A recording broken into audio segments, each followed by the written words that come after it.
Hello नमस्कार दोस्तों, आप सभी का आज के इस सेशन में स्वागत है। और आज का सेशन आप सभी के लिए अति महत्वपूर्ण सेशन रहने वाला है दोस्तों।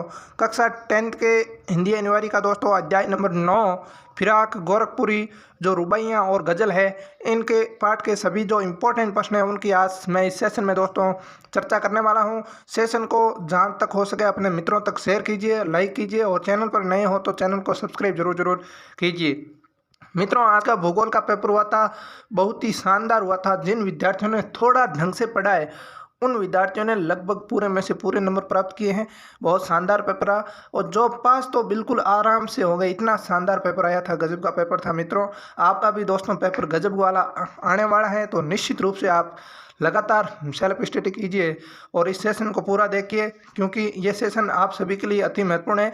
क्योंकि शेखावटी मिशन से लगभग 70 से 80% तक के सवाल बोर्ड एग्जाम में आ रहे हैं और आगे भी आएंगे, ये मानकर चलिए। ठीक है दोस्तों, तो बिना समय गंवाए आज के इस सेशन की शुरुआत करते हैं।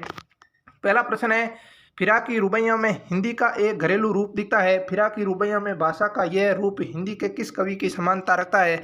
तो उसका राइट आंसर है दोस्तों सूरदास। क्या राइट आंसर है? सूरदास की कवि की समानता रखता है। दूसरा प्रश्न है, चांद का टुकड़ा वाक्य किसके लिए आया है? चांद का टुकड़ा वाक्य है वो किसके लिए आया है? तो दोस्तों इसका जो आया है ये पुत्र के लिए आता है। चांद का टुकड़ा वाक्य किसके लिए आया मित्रों? पुत्र के लिए आया है। अगला प्रश्न है मित्रों तीसरा, हो रूपवती मुकड़े पे एक नरम दमक, यहाँ यह पद्यांश किसके लिए आत्मा है? यानी तो इसका दोस्तों राइट आंसर है माँ के लिए आया है। वो रूपवती मुकड़े पे एक नरम दमक, ये पद्यांश है वो किसके लिए दोस्तों आया है? यहाँ पर आया है, तो इसका राइट आंसर होगा माँ के लिए आया है। देख आईने में चांद उतर आया है। देख आईने में क्या आया है? चांद उतर आया है। पंक्ति में माँ बच्चे को आईने में किसका प्रतिबिंब दिखाती है? तो चांद का प्रतिबिंब दिखाती है। अगला प्रश्न है मित्रों कि माँ बच्चे को आईने में चांद का प्रतिबिंब दिखाती है, क्यों दिखाती है? तो इसका दोस्तों जो रीजन था वो था, बच्चा चांद लेने की जिद करता था, क्योंकि बच्चा माँ से कहता था कि मैं वो चांद है वो लूँगा। तो माँ क्या करती है, उस कांच को है जो कांच होता है उसके अंदर उस चांद को दिखाती है और फिर बच्चे को कहती है देख आईने में चांद उतर आया है। तो माँ बच्चे को आईने में चांद क्यों दिखाती है? तो उसका रीज़न ये था कि बच्चा है चांद को लेने को क्या करती था, जिद करता था। अगला प्रश्न है मित्रों, जो छोटे प्रश्न है आपके। पहला है, फिराक गोरखपुरी का मूल नाम क्या था? मूल नाम था दोस्तों रघुपति सहाय फिराक। क्या नाम था?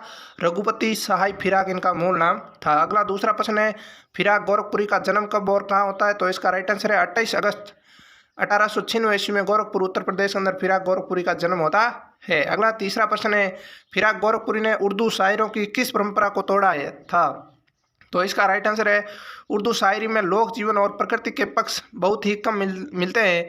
फिराक गोरखपुरी ने इस परंपरा को तोड़ा और अपनी शायरियों में लोक जीवन और प्रकृति चित्रण को स्थान दिया। उर्दू शायरियों में लोक जीवन और प्रकृति के पक्ष बहुत ही कम मिलते हैं। फिराक गोरखपुरी ने इस परंपरा को तोड़ा और अपनी शायरियों में लोक जीवन और प्रकृति चित्रण को स्थान दिया। अगला हमारा प्रश्न है चौथा, प्रकृति, मौसम और भौतिक जगत के सौंदर्य को शायरी का विषय बनाते हुए ये वाक्य है कि दिव्यता भौतिकता से पृथक वस्तु नहीं है, जिसे हम भौतिकता कहते हैं वही दिव्य भी है। उपयुक्त वाक्य किसने कहे थे? तो इसका राइट आंसर होगा फिराक गोरखपुरी ने कहे थे। अगला पांचवा प्रश्न है मित्रों, फिराक की रुबाइयों में भाषा के किस रूप का अनूठा गठबंधन दिखाई देता है? तो भाषा दोस्तों किस भाषा का? लोक भाषा का। फिराक की जो रुबाइयाँ हैं उसमें लोक भाषा का अनूठा गठबंधन दिखाई देता है। अगला छठा प्रश्न है, रुबाई क्या है? रुबाई क्या है मित्रों? तो इसका राइट आंसर होगा रुबाई उर्दू और फारसी का एक छंद या लेखन शैली है। क्या है रुबाई मित्रों? उर्दू और फारसी का एक छंद या लेखन शैली है जिसमें 4 पंक्तियां होती है और इसकी पहली, दूसरी और चौथी पंक्ति में तुक यानी काफिया मिलाया जाता है तथा तीसरी पंक्ति स्वच्छंद होती है। तो ये दोस्तों रुबाइया क्या है आपने जान ही लिया है। काफ़ी अच्छा प्रश्न है दोस्तों, पूछा जा सकता है।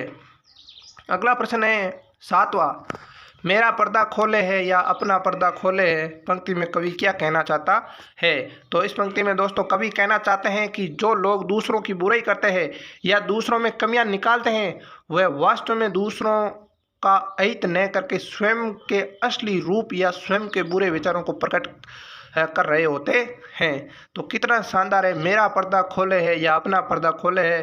पंक्ति में कवि कहना चाहता है कि जो लोग दूसरों की बुराई करते हैं या दूसरों में कमियां निकालते हैं वह वास्तव में दूसरों के अहित न करके स्वयं के असली रूप या स्वयं के बुरे विचारों को प्रकट कर रहे होते हैं। ये इसका आंसर है। अगला हमारा प्रश्न है दोस्तों, लघुत्तरात्मक प्रश्न का पहला प्रश्न है, आंगन के लिए चांद के टुकड़े को खड़ी हाथों पे झुलाती उपयुक्त पंक्ति में कवि का क्या आशय है। तो इसका दोस्तों राइट आंसर है, उपयुक्त पंक्ति में कवि फिराक गोरखपुरी माता का अपने बच्चे के प्रति संयोग वात्सल्य का संजीव वर है जो चित्रण करते हैं।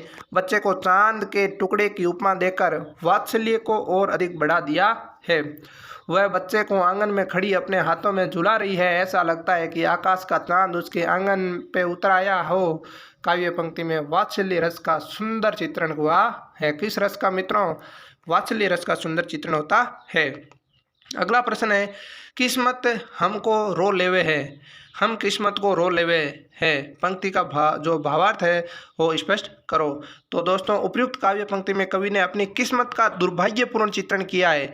कवि कह रहा है कि उसका भाग्य साथ नहीं दे रहा है, इसलिए कवि को अपने दुर्भाग्य पर रोना आता है। कवि अपने दुर्भाग्य पर सहानुभूतिपूर्ण आंसू बहा रहा है। अगला प्रश्न है मित्रों तीसरा, फिराक गोरखपुरी की रुबाइयों और गज़लों की शैलीगत विशेषता लिखिए। तो इसका दोस्तों राइट आंसर है, फिराक गोरखपुरी ने अपनी रुबाइयों और गज़लों में हिंदी, उर्दू और लोक भाषा के अनूठे गठबंधन को पिराया है।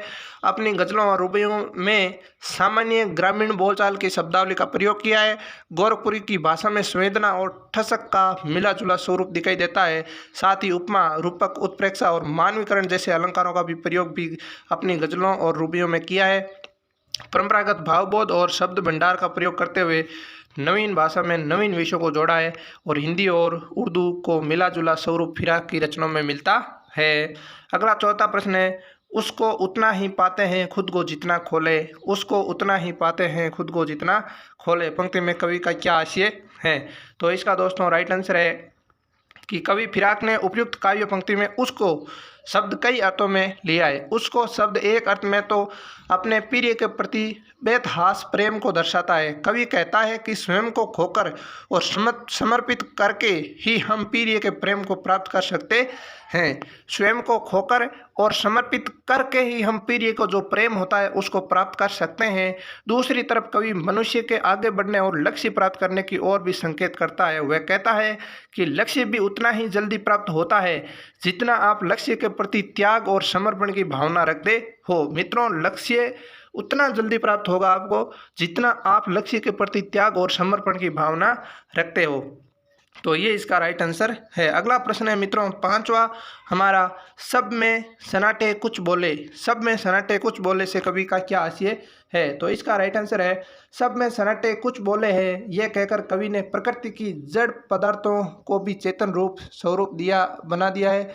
कवि कहता है कि रात में अंधेरे की खामोशी भी मनुष्य को कुछ संदेश देती है। हमें इसको भी सुनने और समझने का प्रयास करना चाहिए। प्रकृति का प्रत्येक जड़ पदार्थ भी हमारे लिए प्रेरणास्पद हो सकता है यदि हम उसकी तरफ से ध्यान दें। तो कवि फिराक का कहने का उद्देश्य यह है कि हमें जड़ पदार्थों को भी उतना ही महत्व देना चाहिए जितना हम चेतना पदार्थों को देते हैं। जितना हम किन को देते हैं? चेतना पदार्थों को देते हैं।